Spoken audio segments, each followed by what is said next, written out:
Hello, so let's see the question.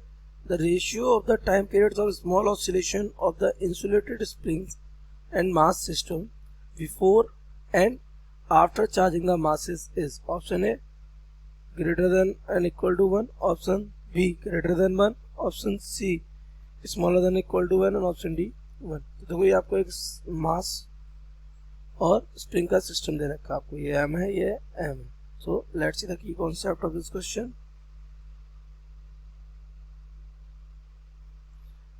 We will use the concept of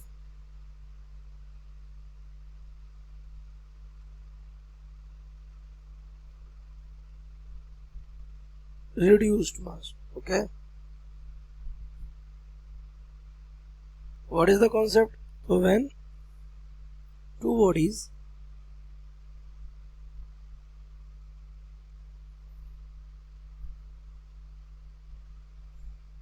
in relative motion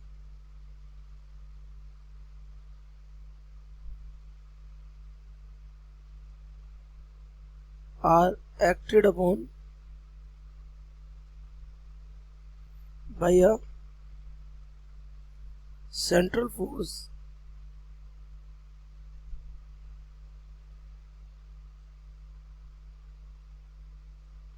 involving Newton's law,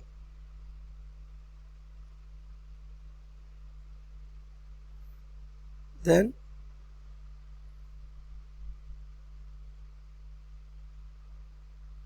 the system can be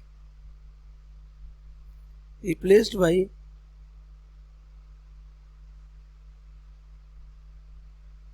a single mass.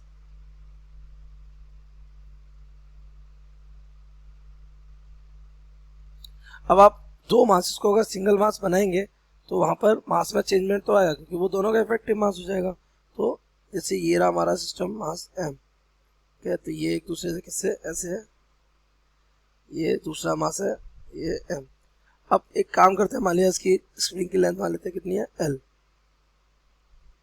ये आपकी spring की क्या हो गई length हो गई. तो आप इसको छोटा सा अगर आप स्ट्रेस देंगे इसको तो इसके पीछे एक रिस्टोरिंग फोर्स लगेगा किधर इस डायरेक्शन में. तो वो रिस्टोरिंग फोर्स इस दोनों पर एक्ट कर रहा होगा कितना माइनस का के एक्स, कि आपने इसको कितना स्ट्रेच किया एक्स, तो माइनस का के एक्स क्या लग रहा होगा एक फोर्स. ये क्या करते हैं अपना ऑब्जर्वर इस वाले मास पे सेट कर देते हैं. ठीक है, ऑब्जर्वर जो ऑब्जर्वर यहाँ से देखेगा तो उसको यहाँ पर इसका मास कैसा देखेगा, इसका रिड्यूस्ड मास देखेगा. तो on setting the observer at a mass, the reduced mass of the system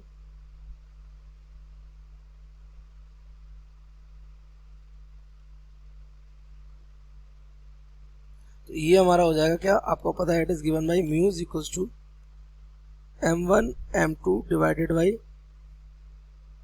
m1 plus m2.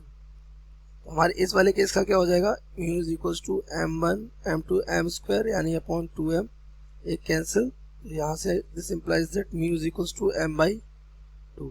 अब पता है बेटा इससे फायदा क्या हुआ, अब आप केवल इस मास को देखेंगे, किस मास को, इस वाले मास को, और ये वाला मास आपका ऑसिलेट कर रहा है किसके रिस्पेक्ट में, इसके रिस्पेक्ट में, और ये हमारा आ गया किसमें रेस्ट में. ठीक, तो आप सिर्फ इस पे ध्यान देंगे और इसका मास बस कितना ले लेंगे रिड्यूस्ड. तो सॉल्व कर लेते हैं. सबसे पहले देख लेते हैं विदाउट बिफोर चार्जिंग.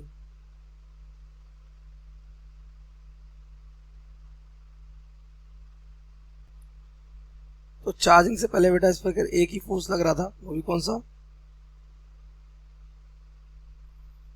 ये m, जब उसकी लेंथ कितनी थी l थी. फिर आपने इसको यहाँ पे सेट रहने दिया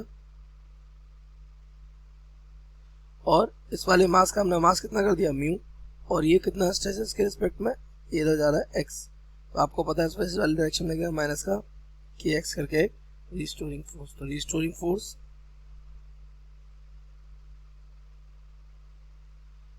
ये आपका हो जाएगा F is equal to minus का के एक्स, और ये माइनस के फोर्स कितना हो जाएगा, this becomes mu into a is equal to minus का के एक्स, क्योंकि ये इसका कौन सा रिड्यूस्ड मास हो जाएगा. तो ये हमारा आ रहा था कितना m by 2 a is equal to minus का के एक्स, यहाँ से हमारा a आ जाएगा माइनस का के एक्स अपॉन माइनस का 2kx अपॉन m। नाउ आपको पता ऑसिलेटिंग बॉडी के लिए जो एक्सेलरेशन होता है that is given by minus का omega square x is equal to क्या हो जाएगा ये माइनस का 2kx अपॉन m। माइनस से माइनस क्या हो जाएगा कैंसिल, x से x हो जाएगा कैंसिल। ओमेगा स्क्वायर हमारा चला जाएगा अंडर रूट के अंदर 2k अपॉन m। पहली वाली सिचुएशन का टाइम पीरियड मान लेते हैं, यहाँ ओमेगा चला जाएगा, टाइम पीरियड मान लेते हैं कैपिटल टी, तो दिस बिकम्स t1 मान लेते हैं 2 pi by capital T1 equals to under root के अंदर 2k अपॉन m। तो T1 हमारा यहाँ से आ जाएगा 2 पाई अंडर रूट के अंदर m अपॉन 2k। इसको इक्वेशन फर्स्ट डाल देते हैं। नाउ सेकेंड केस का मास देख लेते हैं, सेकेंड केस का टाइम पीरियड। तो आफ्टर चार्जिंग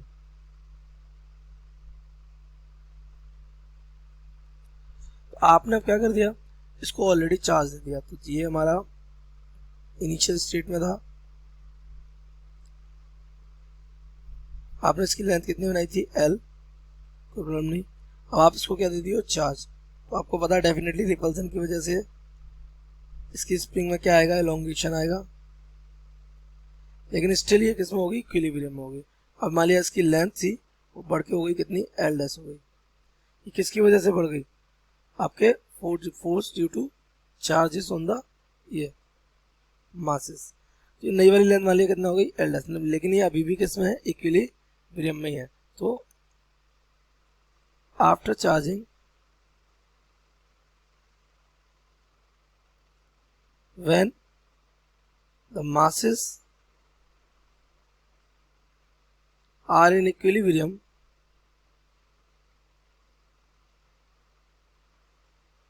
let's give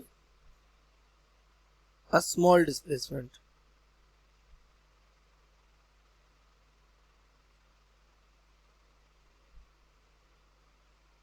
अब इसको हम क्या करते हैं स्मॉल डिस्टेंस x से क्या कर देते हैं डिस्प्लेस करते हैं। तो आपको पता है इस पर एक बैकवर्ड फोर्स लगेगा जो कि होगा माइनस का kx।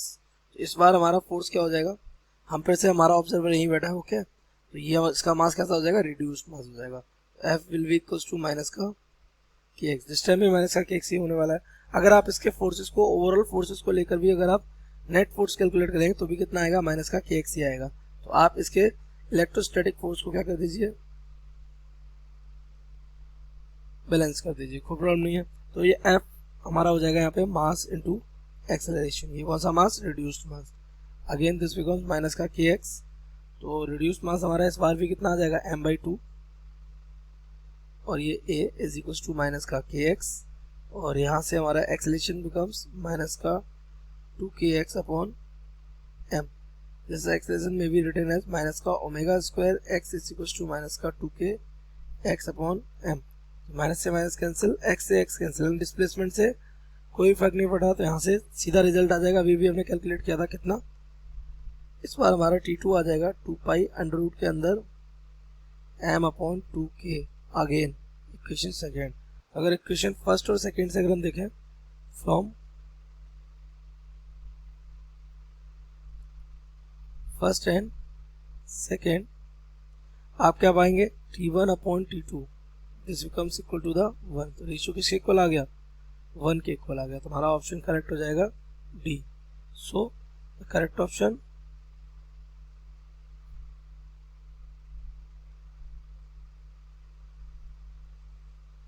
I hope you have understood it well. Best of luck.